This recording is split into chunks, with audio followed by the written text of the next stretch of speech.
வணக்கம். இது தமிழ் சமையல் மதுரை டு கோவை. இன்னைக்கு மீன் குழம்பு செய்ய போறோம். மீன் குழம்பு எப்படி செய்யறதுன்னு பார்க்கலாம். இது என்ன மீனுங்க? வெலை மீன். வெலை மீன். இது என்ன தனியா வச்சிருக்கீங்க? அது மாந்தல். மாந்தலா? கொசுறு போட்டு விட்டாரு. இது குழம்புக்கு வெலை மீன். இது வறுக்கிறதுக்கு இந்தியன் சால்மன். இதுல இருக்க தலையெல்லாம் பொறுக்கி குழம்புல போட்டுருவோம். ஆமா, இதெல்லாம் குழம்புல போட்டுடலாம். மீதியெல்லாம் வறுத்துக்கலாம். கொஞ்சம் பெருசா இதெல்லாம் வறுத்து சால்மனும் வெலை மீனும் மிக்ஸ் பண்ணி குழம்பு. இந்த மாந்தலை அதே வறுத்துக்கலாமா? அது தனியாக வறுக்கணும், அது குழம்புல போட முடியாது. அது குழந்தைகளுக்கு 3 பேருக்கு 3 பீஸ் வறுத்து கொடுத்துக்கலாம். இப்போ இதெல்லாம் உப்பு மஞ்சத்தூள் போட்டு கழுவி வச்சிருக்கீங்க. அவ்வளோதான். முதல்ல புளி ஊற வச்சுருக்கேன். ஆமா, புளி ஊற வைக்கணும். இது என்ன உப்பு போட்டு வச்சிருக்கீங்களா புளிக்குள்ள? ஆமா, எப்பவும் உப்பு போட்டு தான் வைக்கணும். புளிங்க சும்மா எப்படி வைக்கீங்க? அப்பதான் கெட்டு போகாதா? கல்லுப்பு. உப்பு போட்டு வச்சு கொதன்னு ஆகாது. ஒரு மாதிரி இல்லை. பாருங்க, இவ்வளவு புளி போதுமா? போதும். இதை தண்ணியில போட்டு கொஞ்சம் சுடு தண்ணீர் போட்டு வச்சோன்னா சீக்கிரமா ஊறிடும். லேசா சூடு பண்ணிக்கலாம். ரொம்ப கொதிக்கலாம் தேவையில்லை, சும்மா சூடு பண்ணிட்டா சீக்கிரமா கரைஞ்சிரும் ஊறி. இது தண்ணி நல்லா சூடாயிடுச்சு, போதும், அமர்த்திடலாம். நல்லா ஊறி ஆறட்டும். ஊறினா நல்லா சதையா ஒரு துளி இது இல்லாம கரைஞ்சு வரும். நல்ல ஒரு கை நிறைய சின்ன வெங்காயம் நிறைய போட போட நல்லா இருக்கும். அப்புறம் 2 தக்காளி இதை நறுக்கிக்கலாம். வெங்காயம் தக்காளி நறுக்கி வச்சு 2 பச்சை மிளகாய் கீரி வச்சிருக்கோம். நிறைய கருவேப்பிலை, ஒரு 5-6 பூண்டை தட்டி வச்சிருக்கிறோம், தோலோட தட்டி வச்சிருக்கோம். இந்த மீன் எவ்வளவுங்க? 1 கிலோ. 1 கிலோ மீன். கொஞ்சம் கூடயே இருக்கும், நம்ம தலையெல்லாம் சேர்த்தனால 1 கிலோக்கு கொஞ்சம் கூடயே மீன். புளி ஊற வச்சிருக்கோம். தேங்காய் அரைக்கிறதுக்கு தேங்காய், வெறும் தேங்காய் மட்டும் தான் அரைச்சு ஊற்றுவோம். கடைசியா தூறதுக்கு மல்லி இலை. இந்த தேங்காய் ஒரு அரை முடி தேங்காய் இருக்கும், சின்ன முடியில அரை முடி தேங்காய் இருக்கும். கப்புன்னு பார்த்தா ஒரு துருவுனா ஒரு கப்பு தேங்காய் வரும். ரொம்ப அழுத்தி எடுக்காம நார்மலா எடுத்தீங்கன்னா துருவுனா 1 கப் தேங்காய் வரும். அவ்வளவுதான், எல்லாமே தயாரா இருக்குது. நம்ம இனி மீன் குழம்பு செய்ய ஆரம்பிச்சிடலாம். இதுதான் மீன் குழம்பு வைக்கிற சட்டி எங்க வீட்டுல. முன்னாடி இது வச்சிருந்தோம்லங்க சட்டி, இது மண் சட்டி வச்சிருந்தோம். மண் சட்டி இது உடஞ்சு போச்சு. ஓட்டம். இப்போ 1 கிலோ மீன் பிடிக்கிற அளவுக்கு எங்கிட்ட சட்டி இல்லை. 1 கிலோ மீன் பிடிக்கணும்ல, சின்ன சட்டி இருக்கு. மீன் குழம்புக்கு நல்லெண்ணெய் தான் ஊற்றணும். இது செக்கில் ஆட்டின நல்லெண்ணெய், எங்க சின்ன அனுப்பிச்சது. அவங்க கிட்ட இந்த நல்லெண்ணெய் எப்படி வாங்குறதுன்னு நான் கீழே டிஸ்கிரிப்ஷன்ல அவங்களோட ஃபோன் நம்பர் தரேன். இப்போ எண்ணெய் காஞ்சிருச்சு. நல்லெண்ணெய் காஞ்சதும் கடுகு, கொஞ்சமா உளுந்து தாளிக்கிற உளுத்தம் பருப்பு, கொஞ்சம் பொரியிட்டு அப்புறம் வெந்தயம் முதல்ல போட்டோம்னா கறிக்கிடும். வெந்தயம் ரொம்ப போட்டாலும் கசந்துரும். கடுகு பொரியிட்டோம். அந்த உளுந்து செவக்கிற வரைக்கும் கொஞ்சமா வெந்தயம். அடுத்து வெங்காயமும் பச்சை மிளகாய்,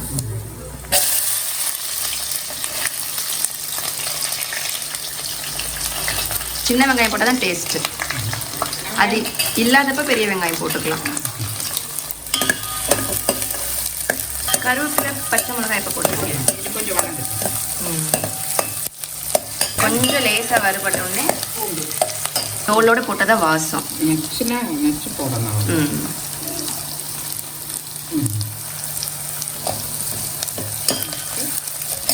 பச்சை மிளகாய் இந்த பச்சை மிளகாய்க்கு பதில் கொடை மிளகாய் கூட போடலாம், அதுவும் நல்லா இருக்கும். கொடை மிளகாய் போட்டோம்னா என்ன ஆகுதுன்னா அடுத்த நாள் குழம்பு வச்சுக்க முடியாது. அன்னைக்கு நைட்டுக்கு வச்சுக்கலாம். நைட் வச்சுக்கலாம், அடுத்த நாள் சாப்பிட முடியாது. கொடை மிளகாய் போட்டோம்னா இந்த மிளகாய் போட்டால் நாளைக்கு கூட சாப்பிடலாம். கருவேப்பிலைங்க தான்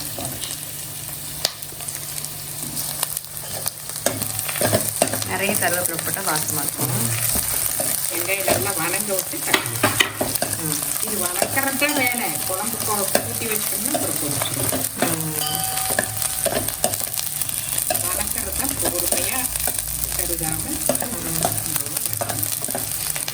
வெங்காயம் நல்லா வணங்கிருச்சு. இப்போ தக்காளி போட்டுடலாமா?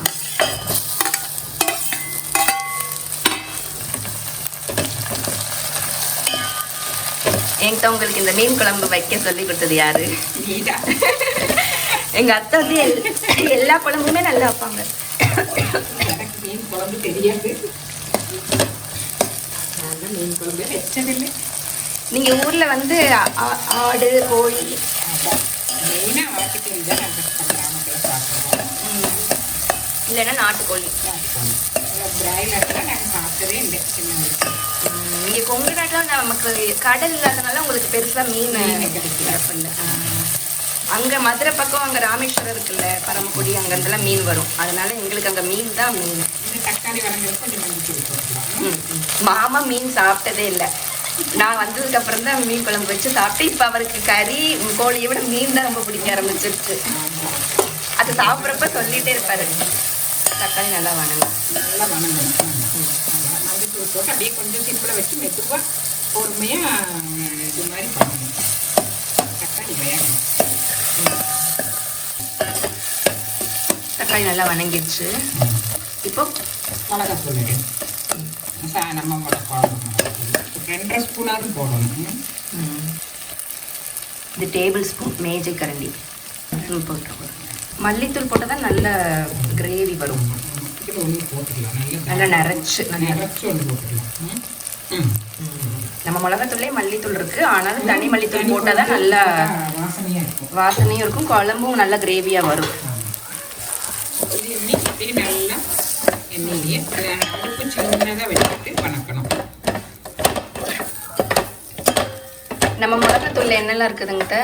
நம்ம மிளகாத்தூள் மல்லி, மிளகாய், சீரகம், மிளகு, வெந்தயம், மஞ்சள், பருப்பெல்லாம் இல்லை. பருப்பெல்லாம் நம்ம போடுறோம். அந்த குழம்பு மிளகாத்தூள் எப்படி செய்யறதுன்னு என்னோட வெப்சைட்ல இருக்குது, அதோட லிங்க் கீழே டிஸ்கிரிப்ஷன்ல தரேன். இல்லை உங்கள் வீட்டில் இருக்க குழம்பு தூளே போடலாம். புளிக்குழம்புக்கு என்ன தூள் வச்சுருக்கீங்களோ அதையே போட்டுக்கலாம். போட்டு ஒரு 1 நிமிஷம் சிம்மில் வச்சு கருகிடாமல் வணக்கணும். அந்த மசாலாவில் வெங்காயத்தோட நல்ல பொடியெல்லாம் ஒட்டுற மாதிரி வதக்கணும். அதே மாதிரி செவக்க கூடாது, அப்படியே ஊற்றிடலாம். இப்போ தண்ணி ஊற்றி இந்த மசாலா வாடை கொஞ்சம் அடங்குறது. ஒரு 5 நிமிஷம் கொதிக்கூடாது. அப்புறம் தான் பொடி தண்ணி ஊற்றுவோம். இப்போ உப்பு போடல, இனிமேல் தான் போடணும். எல்லாம் தண்ணி ஊற்றிட்டு உப்பு போட்டுருக்கோம். எல்லாருக்குமே சேர்த்தியும் நம்ம உப்பு போட்டுடலாம். தண்ணியெல்லாம் கண்ணளவு தான். கண்ணளவு கையளவு தான் எங்கள் அத்தைக்கெல்லாம். அளந்தெல்லாம் ஊற்ற மாட்டேன். ஆமாம், எவ்வளவு போடுறதுன்னு கேட்டால் 1 கை போடு, 1/2 கை போடு அப்படி தான் சொல்லுவாங்க. இப்போ வந்து உப்பு போட்டுடலாம். இப்போ வந்து கொஞ்சமாக இப்போதைக்கு போடுவோம், அப்புறம் பத்திலின்னு கடைசியில் பார்த்துட்டு போதும். மூடி வச்சிடலாம், கொதி வரட்டும். தேங்காய் அரைச்சிக்கலாம்.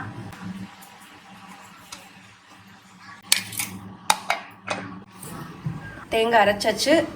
முதல்ல தண்ணி ஊற்றாமல் அரைச்சிட்டு அப்புறம் கொஞ்சமாக தண்ணி ஊற்றி அரைக்கணும். ரொம்ப வலுவலுன்னு அரைக்கக்கூடாதுல. இந்த வலுவலுன்னு ஆகாது. நல்ல தேங்காயை போட்டோம்னா வலுவலுன்னு ஆகாது. திப்பையாகவும் இருக்கக்கூடாது. ஆமாம் ஆமாம், திப்பையாக இருந்து குழம்புல மிதக்கணும்ல. ஆமாம், நல்லா அரைச்சிடணும். அப்போ புளியும் கரைச்சிடலாமா? கரைச்சிடலாம்.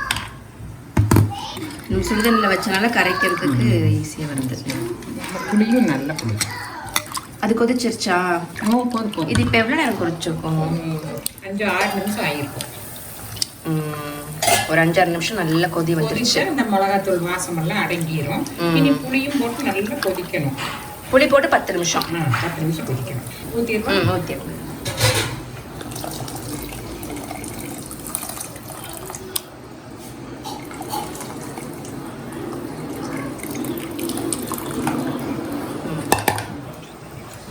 இன்னும் கொஞ்சம் தண்ணி வேணுமா? இன்னும் கொஞ்சம் தண்ணி எடுத்துக்கலாம்.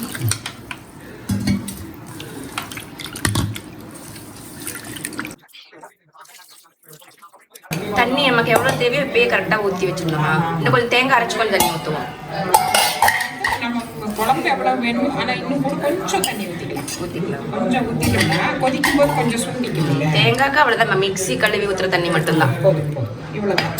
இனி இது நல்லா கொதிக்கணும். மூடி வச்சு ஒரு 10 நிமிஷம் கொதிச்சதுக்கப்புறம் தேங்காய் ஊற்றிட்டு கொஞ்சம் நேரம் கழிச்சு மீனை போட்டுடலாம். 10 நிமிஷம் ஆயிடுச்சு, புளி நல்லா கொதிச்சிருச்சு. இப்போ தேங்காய் ஊற்றிடலாமா? தேங்காய் ஊற்றிட்டு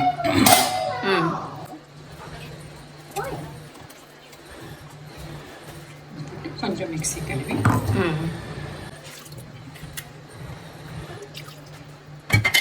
மிக்ஸி ஜார் அலசி ஊற்றிடலாம்.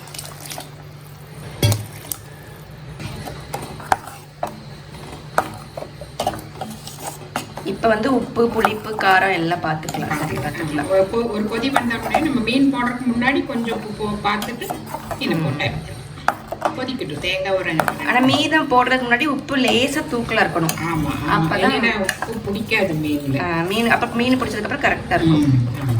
இப்போ திருப்பி மூடியே வச்சிடலாமா? கொதிக்கட்டும், நல்லா கொதிக்கட்டும், அப்புறம் மீன் போட்டுக்கலாம். இப்போ ஒரு 5 நிமிஷம் கொதிச்சிருக்குங்களா? 5 நிமிஷம் கொதிச்சிருச்சு. உப்பு பார்த்துலாம்.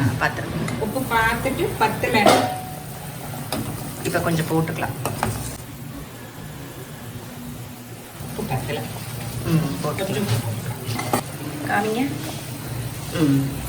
ஏன்னா மீனுக்கு கொஞ்சம் போயிடல, கொஞ்சம் தூக்கலாக இருந்தால் மீன் போடும்போது குழம்பு சரியாக வந்துடும். இப்போ இன்னும் ஒரு 5 நிமிஷம் கொதிக்கட்டும். ஆமாம், மூடி வச்சிடலாம். இப்போ மீனை போட்டுடலாம். போட்டுருங்க. எல்லா பக்கமும் நல்லா பரவுற மாதிரி போட்டுடலாம். இந்த தலை தான் டேஸ்ட்டு. தலைக்கு எங்கள் ஊரில் எல்லாரும் அடிச்சுக்குவாங்க. தலை உனக்கு, தலை எனக்கு. நீங்களாம் முதல்ல தலையை நாய்க்கு போட்டுருவீங்களே. நான் கல்யாணமை வந்த புதுசுல தலையே சாப்பிட மாட்டேன். குழம்பு வச்சுட்டு போயிட்டு வந்துட்டு தலையை காணமே எங்க அத்தை தூக்கி நாய்க்கு போட்டாங்க. தலையை சாப்பிட மாட்டேன். தலை தான் டேஸ்ட்டு. அதுலேருந்து அப்புறம் எனக்காக தலையை போடாமல் எடுத்து வைப்பாங்க. இப்போ மூடி வச்சிடலாமா? மீன் ஒரு 5 நிமிஷத்துல இருந்துடும். கரெக்டாக டைம் பார்த்துக்கலாம். 5 நிமிஷம் வேகட்டும். இப்போ 5 நிமிஷம் ஆச்சுலங்க. திறந்துடலாமா? மீன் வெந்திருக்கும் 5 நிமிஷத்தில். மணக்கு மீன் போட்டதுலேருந்து நம்ம வந்து கிளறியே உள்ள என்கிட்ட கிளறுனா உடஞ்சி போயிடும்.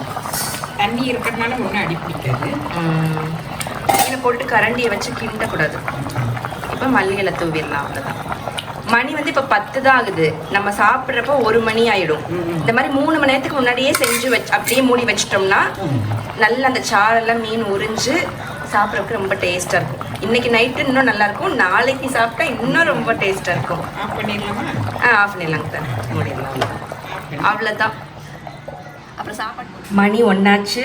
மீனெல்லாம் வறுத்து ரெடியாக இருக்குது. சாப்பிட்றலாம். சுட சுட சாப்பாடு போட்டு மீன் குழம்பு பாருங்கள். 3 மணி நேரம் அப்படியே மூடி வச்சது. நல்ல வாசமாக இருக்குது. ரொம்ப போட்டு உடைச்சிடாம மெதுவாக எடுக்கணும். வால் பீஸ் வருது எடுத்தோடனே.